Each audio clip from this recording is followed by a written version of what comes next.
ANALYSISOPINIONThe Palestinian Authority PA, it appears, has decided to cut off communication with the American government as a result of a series of American actions the Palestinians believe disqualify Washington from acting as an honest broker in what passes for a peace process with Israel.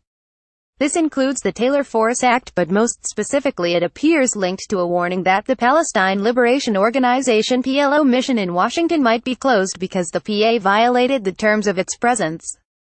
The PA appears to have mistaken neutral party for honest broker. Between Palestinians and Israelis, the United States is not, and should not be, the former, but it might, under some circumstances, be the latter. And if the U.S. is not neutral, honest brokerage is even more important. The U.S. has an obligation to Israel, and to the Palestinians, to state clearly the requirements of peace and ensure that both players understand the consequences of breaking the rules. Israel's relationship with the United States runs deeper than any practical point. Lord Rabbi Jonathan Sacks of the United Kingdom said recently, the founders of the United States had the Hebrew Bible engraved on their hearts. It is presupposed in the most famous line of the Declaration of Independence, we hold these truths to be self-evident, that all men are created equal and endowed by their Creator with certain inalienable rights. Those truths are anything but self-evident. Would have been unintelligible to Plato, to Aristotle, or to every hierarchical society the world has ever known.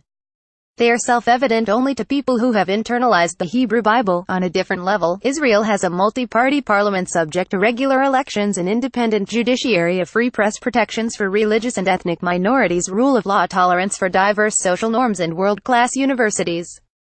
Israel is a partner to the U.S. and to NATO in building a capable military, a partner around the world in agricultural, solar and water technology, and a partner in international relief and rescue operations. The PLO, precursor to and still the parent of the Palestinian Authority, was born dedicated to terror. It hijacked airplanes and threw an elderly man in a wheelchair overboard from a cruise ship. Black September, an arm of the PLO, murdered 11 Israeli Olympic athletes in Munich.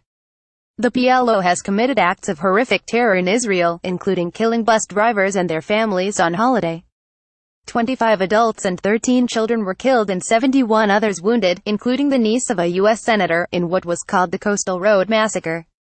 The PLO committed acts of war against the United States, killing American diplomats in Sudan. Just opening face-to-face conversations with the PLO was a delicate dance, slipped in during the transition period between Presidents Ronald Reagan and George H.W. Bush. Opening a PLO office-cum diplomatic mission in Washington was prohibited by the Anti-Terrorism Act of 1987. The PA, successor to the PLO, emerged on a bed and with conditions. And in the post-Oslo Accord euphoria, Senate legislation permitted the PLO an official mission to implement the accords. Rep. Howard L. Berman, California Democrat, said at the time, this legislation provides a limited, temporary and conditional waiver of restrictions in United States law. It was conditional on the PLO meeting its Oslo obligations, including refraining from terrorism and renouncing international moves that would impede bilateral agreement on final status issues. This last provision is the proximate cause of the U.S. warning about closing the mission. President George W. Bush set out American parameters, conditions, for U.S. support of Palestinian statehood. Peace requires a new and different Palestinian leadership, so that a Palestinian state can be born. I call on the Palestinian people to elect new leaders not compromised by terror. I call upon them to build a practicing democracy, based on tolerance and liberty. It was followed by two ifs, and when. If the Palestinian people actively pursue these goals, America and the world will actively support their efforts. If the Palestinian people meet these goals, they will be able to reach agreement with Israel and Egypt and Jordan on security and other arrangements for independence, and when the Palestinian people have new leaders, new institutions, and new security arrangements with their neighbors, the United States of America will support the creation of a Palestinian state. If and when never happened, but the PA could be forgiven for thinking it didn't matter. The Obama administration dropped the precursors, and adopted most Palestinian positions as its own. Pursuit of arrangements between Israel and the Palestinians is not for the faint-hearted. The parties deserve honest brokerage. Neutrality would be a betrayal of an ally. Shoshana Bryan is senior director of the Washington-based Jewish Policy Center.